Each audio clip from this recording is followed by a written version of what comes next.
Good morning, good afternoon, good evening mga kaludi. Kung saan man kayo sulok sa buong mundo, i-share ko lang sa inyo yung ginagawa kong hanger na iron or sink mga kaludi.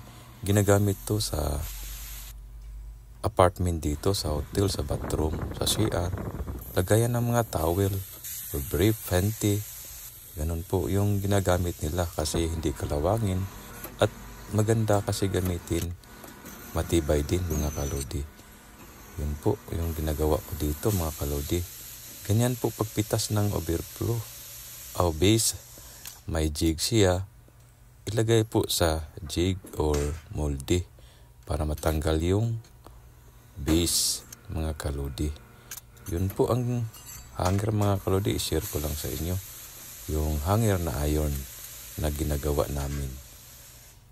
Bali, isi-insi po yan mga kalodi bago i-deliver. Bubutasan po yung sigkagilid para lagayan ng screw. Ititridan po mga kalodi. Yun po mga kalodi ang trabaho ko bilang machine operator dito sa die casting machine. Die casting.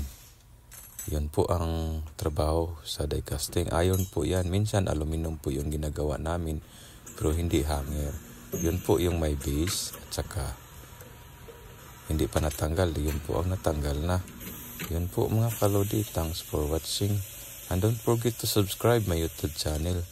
And pakihit na rin ang bell button para ma-updated kayo sa mga bago kong video mga kalodi. And don't forget to follow din sa FB page ko, Rolex Channel PH. May mga video din ako doon na kagaya dito mga kalodi. Thanks for watching. Paalam. Bye-bye. God bless.